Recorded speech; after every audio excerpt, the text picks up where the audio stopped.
Welcome to another episode of Catch This. My name is Trudy Ray. On today's episode, I would like to briefly return to the pandemic and discuss a potential vaccine that can be administered by intranasal inhalation. There are numerous advantages to administering a vaccine by this route. It is simple, painless, and does not require special training. The last time I discussed SARS-CoV-2 vaccine candidates for potential intranasal delivery on Catch This episode 12, the idea was still fairly new. However, multiple new studies are now showing that delivery of a SARS-CoV-2 vaccine into the nose induces immune responses that are superior to those observed after delivery into the muscle.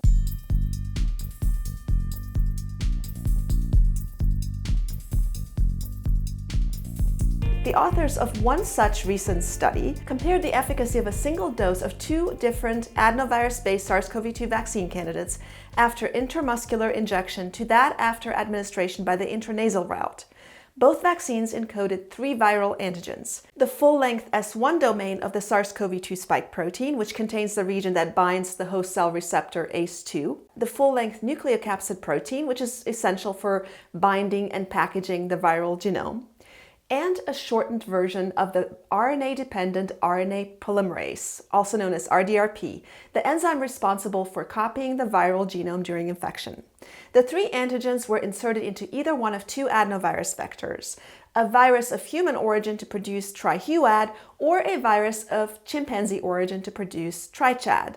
Most currently approved SARS-CoV-2 vaccines only encode the full-length spike protein, but not nucleocapsid or RDRP. These two additional genes were likely included in the study because nucleocapsid is the most abundant viral protein in infected cells and because RDRP is well conserved among coronaviruses, thus potentially providing more vaccine antigens, leading to broader immune responses. To assess the antibody responses induced by either vaccine candidate, the authors immunized mice with a single dose of trihuad or trichad into the nose or into the muscle and collected serum and lung wash samples 2, 4, and 8 weeks later. The collected samples were then tested for the presence of IgG antibodies, which provide the majority of antibody-based immunity. When they analyzed the serum collected at 4 weeks, they found that mice immunized intranasally with either vaccine had significantly higher levels of spike protein-specific IgG than did mice that were immunized intramuscularly. And these high levels were sustained through 8 weeks post-vaccination. However, when they analyzed the lung wash samples, they found that only intranasal vaccination induced any detectable levels of spike protein-specific IgG at the 4-week time point, suggesting that only intranasal immunization led to IgG production in the airways. Interestingly, the airways of trichad recipients had almost twice as much spike-specific IgG as those of trihuad recipients, a difference that was not observed in the serum, suggesting that the vector of chimpanzee origin induced better local immune responses in the lung rather than systemic when administered via the nose. Also, only the lung wash samples from intranasal trichad recipients contained any observable anti-spike IgA antibodies, which are prevalent in mucosal surfaces and represent a first line of defense against invasion by inhaled and ingested pathogens. These results suggested that both vaccines, but trichad in particular, induced better immune responses when they were delivered through the nose. Lung wash samples were also analyzed for vaccine antigen-specific T cells by detecting characteristic cell surface proteins on these T cells.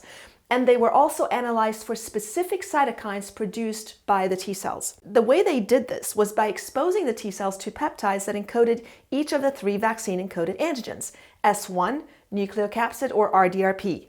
This analysis revealed that when the vaccine was injected into the muscle, neither trihuad nor trichad induced detectable airway antigen-specific cytotoxic T cells, which are capable of killing virus-infected cells. In contrast, both vaccines induced significant numbers of cytotoxic T cells in the airways when they were delivered intranasally. And although the detected T cells were specific for all three antigens, S1 specific cells were more abundant, and they were also multifunctional in that they produced more than one cytokine characteristic of cytotoxicity. However, in the context of intranasal vaccination, the trichad vaccine induced higher total numbers of cytotoxic T cells than the trihuad vaccine, suggesting that a single dose of trichad delivered intranasally is highly effective at inducing vaccine antigen-specific cytotoxic T cells in the respiratory tract. Interactions between lung macrophage cells and SARS-CoV-2 can increase the expression of the host-derived peptide MHC2 on macrophage surfaces, allowing these cells to become a critical component of trained innate immunity. Trained innate immunity is an altered innate response that results from a functional modification of innate immune cells that leads to a temporary immune memory, which you wouldn't typically have in innate immunity, and that is characterized by an accelerated response to a second challenge with the same pathogen in the absence of antibodies, of course, because antibodies are an element of adaptive immunity, not innate immunity.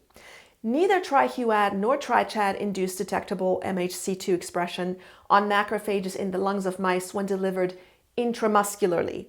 In contrast, both vaccines induced increased levels of MHC2 expressing lung macrophages 8 weeks after immunization when delivered intranasally, with a higher number of these cells in the lungs of trichad recipients, suggesting that intranasal immunization with trichad induces strong trained innate immunity. The authors next tested the ability of these vaccines to protect mice from SARS-CoV-2 infection by intentionally infecting immunized mice with a lethal dose of SARS-CoV-2 at 4 weeks after immunization. They then monitored the mice for clinical signs of illness in terms of weight loss. Unvaccinated control animals and 80% of animals immunized intramuscularly with either vaccine were not protected from infection or disease and died by 5 days post-infection. In contrast, animals immunized with trihuad showed a temporary and slight weight loss, but rebounded over the course of 2 weeks, while animals immunized with trichad did not lose weight at all for the duration of the 2-week time course. This result correlated with reduced viral load and reduced lung pathology at 14 days post-infection in mice immunized intranasally compared to unvaccinated controls and intramuscular vaccine recipients, with trichad recipients exhibiting the most reduced viral burden and lung pathology. Now, having determined that intranasal administration of trichad induced the best immune responses, all subsequent experiments were carried out using this vaccination strategy. The authors next wanted to assess the individual contributions of B cells and T cells in the vaccine-induced immune response. So they immunized 2 groups of mice, one group that was genetically deficient in B cells and a second group of genetically wild-type mice with normal B cells that were depleted of T cells by receiving injections of antibodies against T cell characteristic cell surface molecules. Because T cells are needed for B cell stimulation and production of antibodies, the antibody injections were given on day 25 after immunization to ensure that vaccine-induced B cell functions and antibody production remained intact in the T cell depleted mice. At 28 days after vaccination, both groups of animals were infected with SARS-CoV-2 and monitored for weight loss. Unvaccinated mice that were either B cell deficient or T cell depleted, and control unvaccinated mice with normal B and T cell functions, were all subject to drastic weight loss. In contrast, neither B cell deficient nor T cell depleted mice that had been intranasally immunized with trichad showed any weight loss throughout the 2-week time course, despite the fact that both groups of animals had significantly elevated viral burden in the lung. This result suggested that trichad was immunogenic enough to compensate for the lack of B or T cells and protect the mice from clinical disease after SARS-CoV-2 infection. The authors next wanted to analyze the role of trained innate immunity in the absence of B and T cell immunity. So they immunized 2 groups of mice. The first group consisted of B cell deficient animals that were depleted of T cells shortly after vaccination. Because T cells induced vaccine-mediated trained innate immunity early after vaccination, this strategy produced mice that lacked B cells, T cells, and trained innate immunity.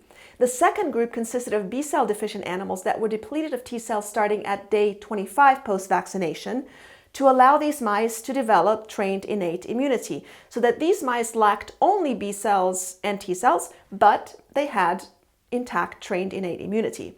At 28 days after vaccination, both groups of animals were infected with SARS-CoV-2 and monitored for weight loss and lung pathology.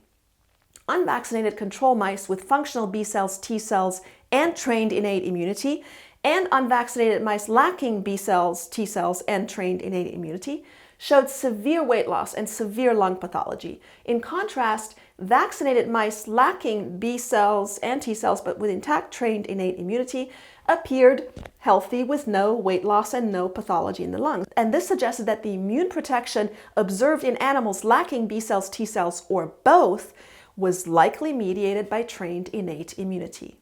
The study demonstrated similar results after infection of mice with alpha and beta variants of SARS-CoV-2. However, it would be interesting to see if these vaccines have similar efficacy against the later variants, including Delta and Omicron. Although these results are promising, it is important to remember that mice can be poor predictors of human disease outcomes. Nevertheless, I look forward to seeing the results of the clinical trial that is currently underway to compare the relative efficacies of Tri-HUAD and Tri-ChAd following an intranasal delivery in humans. For a more detailed discussion of this paper, I recommend listening to TWIV 867. Thanks again for listening. My name is Trudy Ray. I'll see you next time on Catch This.